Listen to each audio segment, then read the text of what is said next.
Assalamualaikum warahmatullahi wabarakatuh. Perkenalkan, kami dari kelompok 2 akan mempresentasikan mata kuliah Sistem Informasi dan Akuntansi Manajemen pada bab Bisnis Elektronik dan Kerjasama Global. Sebelum dimulai, izinkan kami untuk memperkenalkan diri.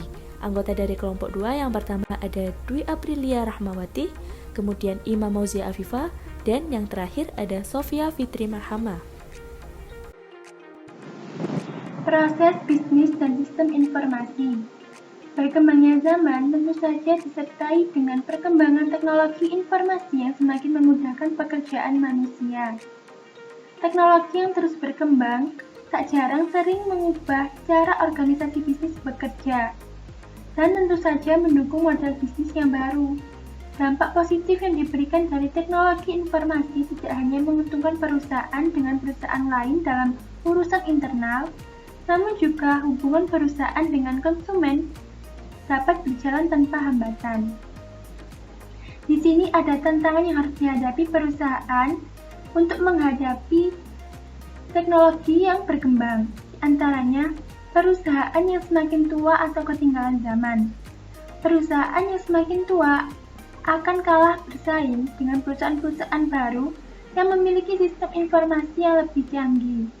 Lalu, tenaga kerja yang semakin tua juga akan menurunkan daya kerja atau tingkat efektivitas dalam melakukan suatu pekerjaan. Lalu, solusi apa yang harus dilakukan? Yang pertama dalam bidang manajemen, yaitu dengan mengembangkan strategi perolehan dan pemeliharaan, serta mengembangkan rencana dan anggaran pelatihan. Kemudian dalam bidang organisasi, mengubah proses pembelajaran dan mengubah budaya organisasi. Dan yang terakhir dalam bidang teknologi dengan menyebarluaskan penerapan SharePoint Server 2010. Proses bisnis adalah kumpulan kegiatan yang terstruktur yang terkait untuk menghasilkan suatu produk atau jasa. Proses bisnis dalam melakukan kegiatannya membutuhkan komponen-komponen pendukung, yaitu aliran material, informasi, dan pengetahuan dari pihak yang terlibat dalam proses bisnis. Proses bisnis juga dapat mengacu pada cara mengkoordinasi pekerjaan, informasi, dan pengetahuan yang ditentukan oleh manajemen, yang merupakan cara yang unik untuk setiap manajemennya. Dalam perusahaan, proses bisnis dapat menjadi kekuatan kompetitif jika perusahaan berusaha untuk melakukan inovasi yang lebih baik. Secara garis besar, kinerja sebuah perusahaan bisnis bergantung pada seberapa baik proses bisnis dirancang dan dikoordinasikan. Proses bisnis sebuah perusahaan dapat menjadi sumber kekuatan kompetitif jika mereka memungkinkan perusahaan untuk berinovasi atau beroperasi lebih baik dari para pesaingnya. Namun, proses bisnis juga dapat dikatakan menjadi beban jika mereka didasarkan pada cara kerja yang ketinggalan zaman serta tidak sesuai kebutuhan yang dapat menghambat efisiensi dan respons organisasi. Kemudian ada contoh-contoh fungsional proses bisnis. Pada area fungsional ada manufaktur dan produksi. Proses-proses bisnis yang terkait yaitu menyusun produk, pemeriksaan kualitas, serta menyediakan kebutuhan material. Pada penjualan dan pemasaran, proses bisnisnya yaitu mengidentifikasi pelanggan, memperkenalkan produk kepada konsumen, serta menjual produk. Lalu pada keuangan dan akuntansi, proses yang terkait yaitu membayar kreditur, menyusun laporan keuangan, dan mengelola keuangan. Yang terakhir pada sumber daya manusia. Prosesnya yaitu merekrut karyawan, mengevaluasi hasil pekerjaan karyawan, serta melibatkan karyawan dalam rencana yang menguntungkan. Perkembangan zaman tentu saja diikuti dengan teknologi yang semakin berkembang. Teknologi yang semakin berkembang dapat merubah kegiatan dalam proses bisnis. Lalu bagaimanakah teknologi informasi meningkatkan proses bisnis? Dalam perusahaan, teknologi informasi memiliki peran penting dalam mendukung berjalannya proses bisnis. Sebagai contoh, konsumen memperoleh produk-produk dari suatu perusahaan yang dibeli dari situs jual beli online yang sekarang mendapatkan keuntungan yang sangat besar. Sebelum teknologi berkembang, konsumen dahulu membeli barang melalui atau datang langsung ke tokonya. Namun, di zaman yang sekarang, para konsumen dapat membeli produk secara online dan dapat mereka beli melalui gadget yang mereka miliki. Jenis-jenis sistem informasi. Yang pertama ada sistem pemrosesan transaksi, di mana sistem komputerisasi yang mengoperasikan dan mencatat transaksi rutin harian yang diperlukan untuk melakukan kegiatan bisnis. Dalam perusahaan, seorang manajer membutuhkan sistem yang mampu memantau aktivitas dasar sesuai dengan tanggung jawabnya masing-masing, terutama sebagai acuan dalam pembuatan kebijakan dan pengambilan keputusan. Sistem pemrosesan transaksi begitu penting, mengingat bahwa sistem memerlukan data yang akurat untuk melihat perkembangan perusahaan. Dengan adanya sistem yang mampu mengelola transaksi sehari-hari, maka mampu memudahkan manusia untuk mengelola dan melihat informasi yang mendukung bisnis. Yang kedua ada sistem untuk intelijensi bisnis, di mana mengorganisasi, menganalisis, dan menyediakan akses data untuk membantu manajer dan pengguna lain dalam suatu perusahaan dalam membuat keputusan berdasarkan informasi. Sistem informasi manajemen mampu mengubah data menjadi informasi. Berikut ini merupakan ilustrasi dari sistem pemrosesan transaksi atau Transaction Processing System yang bisa disingkat TPS. Ilustrasi TPS dalam penggajian. Sistem penggajian memantau uang yang telah dibayarkan kepada karyawan. Kartu absensi karyawan dengan nama nomor, jaminan sosial, jumlah jam kerja per minggu mewakili sebuah transaksi dari sistem ini. Saat transaksi dimasukkan ke dalam sistem, master file atau database pada sistem akan diperbarui yang akan memelihara informasi karyawan pada organisasi tersebut secara permanen. Kemudian, data yang terdapat pada sistem tersebut akan dikombinasikan dengan berbagai cara untuk menghasilkan laporan sesuai kepentingan manajemen dan lembaga pemerintah serta mengirim pembayaran kepada karyawan. Proses SIM atau Sistem Informasi Manajemen dalam memperoleh data dari TPS perusahaan. Di sini diawali dari sistem pemrosesan transaksi. File pesanan akan diproses pada sistem pemrosesan pesanan, kemudian akan diaktifkan pada SIM data penjualan, lalu file master produksi akan diproses pada sistem perencanaan sumber daya bahan baku, yang nantinya akan diaktifkan pada SIM data biaya produksi unit dan data perubahan produk, lalu file akuntansi akan diproses pada sistem buku besar, yang kemudian akan diaktifkan pada SIM data beban. Lalu, SIM merangkum dan menyusun laporan mengenai kegiatan operasional dasar perusahaan menggunakan data yang disediakan dari sistem pemrosesan transaksi. Data dasar mengenai transaksi yang diperoleh dari TPS dirangkum dan disajikan sebagai laporan yang dihasilkan setiap saat. Laporan-laporan tersebut akan dikirimkan secara online, serta ringkasan data transmisi pada sistem pelaporan pada akhir periode waktu. Manajer memerlukan akses terhadap data organisasi melalui SIM sehingga menentukan laporan yang sesuai dengan bagi mereka. Dalam sistem intelijensi bisnis, terdapat beberapa sistem yang mendukung lebih banyak pengambilan keputusan tanpa pengulangan atau non-frozen. Salah satunya adalah sistem pendukung keputusan atau Decision Support System yang lebih dikenal dengan DSS. DSS menggunakan informasi internal dari TPS dan SIM. DSS juga memperoleh informasi dari sumber-sumber eksternal seperti harga saham terkini atau harga barang pesaing. DSS sebagai contohnya adalah dalam sistem pengestimasian pelayaran pada perusahaan pelayaran berskala global yang melayani pengangkutan batu bara, minyak, tambang, serta barang jadi dalam skala besar. Perusahaan memiliki beberapa kapal, menyewa beberapa angkutan, dan juga menyediakan dana untuk kontrak pengkapalan di pasar terbuka untuk mengirim barang kiriman. Sistem pengestimasian pelayaran, Voyage Estimating System, memperhitungkan keuangan dan juga teknis perincian pelayaran yang dilakukan. Sistem untuk membuat perusahaan saling terhubung, berfokus pada bagaimana perusahaan dapat mengelola semua informasi dalam sistem yang berbeda. serta bagaimana sistem yang berbeda ini dapat berbagi informasi, dan juga bagaimana manajer serta karyawan dapat melakukan hubungan yang baik. Maka dari itu dibuatlah aplikasi bisnis, di mana sistem ini menjangkau area fungsional, fokus pada pelaksanaan proses bisnis di seluruh perusahaan bisnis, termasuk semua tingkat manajemen. Aplikasi perusahaan membantu bisnis menjadi lebih fleksibel dan produktif dalam mengkoordinasikannya. 4 aplikasi perusahaan utama.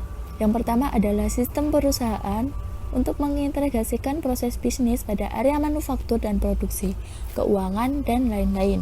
Informasi yang sebelumnya terpecah-pecah selanjutnya disimpan dalam bentuk data tunggal komprehensif. Selanjutnya adalah sistem manajemen rantai pasokan, berguna untuk menghasilkan produk menggunakan sumber daya yang dimiliki dalam jumlah yang tepat dengan biaya serendah mungkin.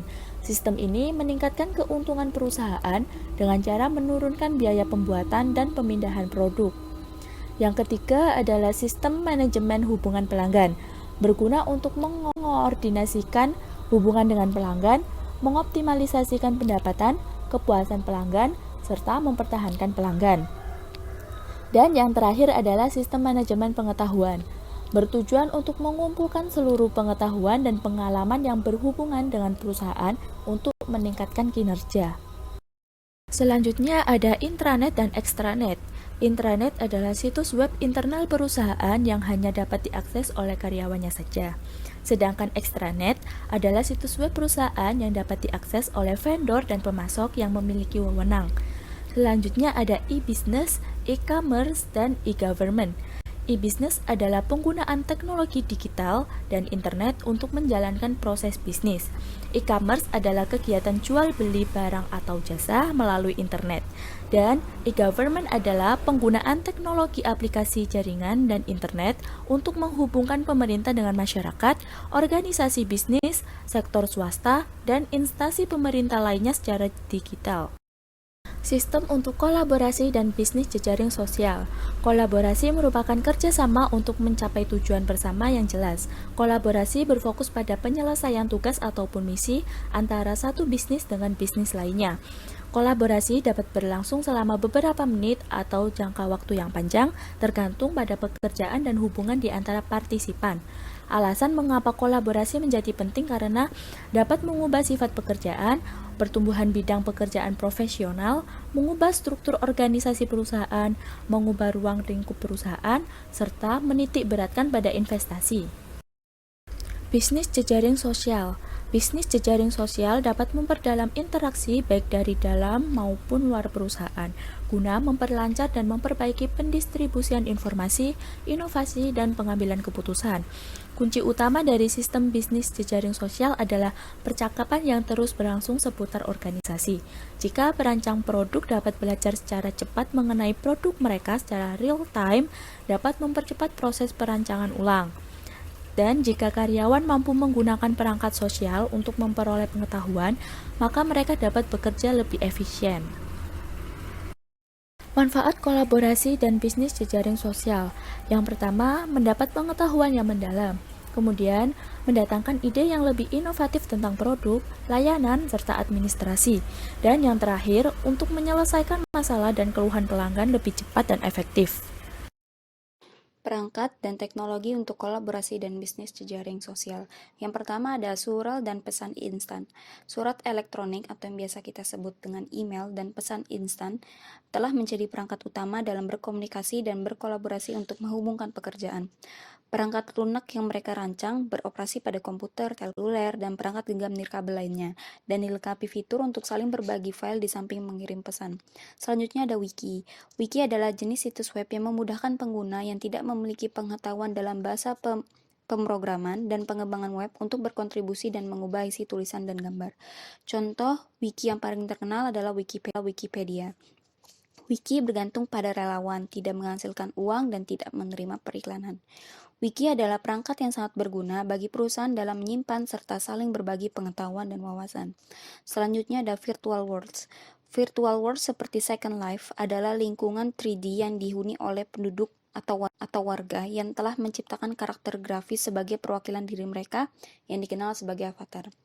Organisasi seperti IBM dan Insight, sekolah bisnis berskala internasional dengan kampus di Prancis dan Singapura, menggunakan virtual world untuk mengadakan pertemuan secara online, sesi pelatihan, serta tempat berkumpul. Platform kolaborasi dan bisnis jejaring sosial. Platform paling banyak digunakan adalah konferensi audio berbasis menggunakan internet dan sistem pertemuan tatap muka lewat video secara online. Ada virtual meeting system atau sistem pertemuan virtual. Dalam rangka menekan biaya perjalanan, banyak perusahaan besar maupun kecil mengadopsi teknologi video conferencing dan web conferencing. Video conference memungkinkan 2 atau lebih orang di lokasi yang berbeda untuk berkomunikasi secara bersama-sama melalui 2 jalur transmisi video dan audio, tatap muka dan saling mendengar. Contohnya itu ada Zoom, ada Skype Group, dan lain-lain. Lalu selanjutnya ada Google Apps atau Google Sites dan Cloud Collaboration Service. Salah satu layanan online gratis yang paling sering digunakan adalah Google Apps atau Google Sites. Google Sites memungkinkan pengguna menciptakan situs web untuk kelompok secara online yang dapat diedit secara cepat. Adalah salah satu bagian dari rangkaian perangkat Google Apps yang lebih besar. Pengguna Google Sites dapat merancang dan mengunjungi situs web dalam hitungan menit tanpa dibutuhkan teknik yang dalam. Google Sites bekerja dengan Google Apps dan menyediakan perangkat lunak untuk kegiatan produktivitas perkantoran seperti pengolahan kata, lembar kerja, presentasi, pengelolaan kontak, layanan pesan, dan surat. Lalu selanjutnya Cloud Collaboration Service itu contohnya Google Drive yang merupakan salah satu cyber locker, situs internet untuk menyimpan data pribadi secara digital berbasis cloud computing. Cyber locker adalah layanan berbagi file secara online yang memungkinkan pengguna mengupload file ke dalam situs penyimpanan online yang aman, di mana file tersebut juga dapat dibagikan kepada pengguna lain. Lalu selain Google Drive, ada juga Dropbox dan Microsoft SkyDrive yang menyediakan layanan secara gratis maupun berbayar, bergantung pada jumlah kapasitas penyimpanan yang diperlukan. Lalu selanjutnya ada Microsoft SharePoint. Microsoft SharePoint merupakan platform kolaborasi dan pengolahan data berbasis browser yang digabungkan dengan fitur mesin pencari search engine yang diinstal pada server perusahaan. Aplikasi SharePoint memungkinkan karyawan untuk saling berbagi dokumen dan berkolaborasi dalam menyelesaikan proyek menggunakan dokumen Microsoft Office sebagai dasarnya. Karena SharePoint menyimpan dan mengorganisasikan dokumen pada satu lokasi saja, pengguna dapat menemukan informasi secara cepat dan efisien sambil mengerjakan tugas, proyek, dan dokumen secara bersamaan. Lalu selanjutnya ada Lotus Notes. Lotus Notes merupakan contoh awal dari groupware, perangkat untuk membentuk dan berkomunitas di dalam sebuah grup. Sistem aplikasi kolaborasi dengan kemampuan men-sharing kalender, contohnya seperti jadwal kerja atau proyek. Penulisan dan pengeditan dokumen secara bersama, berbagi akses database, serta pertemuan secara elektronis, di mana setiap partisipan dapat saling melihat dan menampilkan informasi dan kegiatan yang dilakukan satu sama lain. Lalu yang terakhir ada perangkat jejaring sosial dalam perusahaan. Selain perangkat yang baru kita jelaskan yang mendukung kemampuan bisnis jejaring sosial, ada juga perangkat sosial yang terspesialisasi, seperti Microsoft Yammer, Jive, dan IBM Connection. Perangkat jejaring sosial dalam perusahaan menciptakan nilai bisnis dengan saling menghubungkan anggota perusahaan melalui profil, pemutakhiran, dan notifikasi pemberitahuan, seperti fitur yang terdapat pada Facebook, tetapi dirancang hanya untuk kalangan internal suatu perusahaan saja. Kita telah menyaksikan, dewasa ini organisasi sangat membutuhkan sistem informasi dalam menjalankan kegiatan operasionalnya, dan itulah mengapa mereka menggunakan berbagai macam sistem. Namun, siapa yang bertanggung jawab menjalankan sistem tersebut? Siapa yang bertanggung jawab dalam memastikan perangkat keras, perangkat lunak, dan teknologi lainnya yang digunakan dalam sistem ini berjalan dengan baik dan sesuai kebutuhan atau tidak ketinggalan zaman? Pengguna akhir mengelola sistem mereka berdasarkan sudut pandang bisnis, tetapi mengelola teknologi, fungsi sistem informasi yang tersendiri. Departemen Sistem Informasi terdiri atas para spesialis seperti pemrogram, analis sistem, pemimpin proyek, dan manajer sistem informasi. Pemrogram adalah spesialis yang dilatih mengenai hal-hal teknis secara mendalam, yang menulis rangkaian perintah dalam suatu program untuk komputer. Analis sistem melambangkan hubungan utama antara kelompok sistem informasi dengan seluruh kelompok lainnya dalam perusahaan. Manajer sistem informasi adalah pemimpin dari tim pemrogram, analis, manajer proyek, manajer fasilitas, manajer telekomunikasi, ataupun spesialis database. Di banyak perusahaan, Departemen Sistem Informasi dipimpin oleh Direktur Informasi atau Chief Information Officer, disingkat CIO. CIO adalah manajer senior yang mengawasi penggunaan teknologi informasi di perusahaan. Saat ini pun, perusahaan besar memiliki posisi untuk Direktur Keamanan Sistem Informasi yang berkaitan erat dengan CIO, yaitu Chief Knowledge Officer dan Chief Privacy Officer. Direktur Keamanan Sistem Informasi, Chief Security Officer atau CISO, bertanggung jawab terhadap keamanan sistem informasi perusahaan dan bertanggung jawab membuat kebijakan keamanan informasi perusahaan. Terkadang jabatan ini disebut dengan Chief Information Security Officer. CISO bertanggung jawab dalam memberikan pendidikan dan pelatihan kepada pengguna dan spesialis sistem informasi tentang keamanan, menjaga kewaspadaan manajemen tentang ancaman keamanan dan gangguan, serta merawat perangkat dan kebijakan yang dipilih untuk mengimplementasikan keamanan. Keamanan sistem informasi dan kebutuhan pengamanan data pribadi menjadi penting. Oleh sebab itu, perusahaan menyediakan lowongan bagi Chief Privacy Officer yang bertanggung jawab dalam memastikan perusahaan memenuhi prosedur hukum mengenai data pribadi yang telah ditetapkan. Sedangkan Chief Knowledge Officer bertanggung jawab dalam program pengelolaan pengetahuan. Chief Knowledge Officer membantu merancang program dan sistem untuk menemukan sumber pengetahuan baru atau memperbaiki penggunaan ilmu pengetahuan yang telah ada bagi proses manajemen dan organisasi. Lalu yang terakhir, pengguna akhir atau end user adalah perwakilan dari departemen luar kelompok sistem informasi di mana aplikasi yang dikembangkan diperuntukkan bagi mereka. Para pengguna ini memainkan peran yang terus bertambah besar dalam perancangan dan pengembangan sistem informasi. Lalu materi yang terakhir adalah pengorganisasian fungsi sistem informasi. Pertanyaan bagaimana seharusnya Departemen Sistem Informasi disusun merupakan bagian dari masalah yang lebih besar mengenai tata kelola TI. Tata kelola TI melibatkan strategi dan kebijakan dalam penggunaan teknologi informasi pada sebuah perusahaan. Tata kelola TI menspesifikasikan perincian hak dan kerangka kerja untuk tujuan akuntabilitas guna menjamin teknologi informasi yang digunakan untuk mendukung strategi dan tujuan organisasi. Sekian presentasi dari kelompok kami, kurang lebihnya mohon maaf. Wassalamualaikum warahmatullahi wabarakatuh.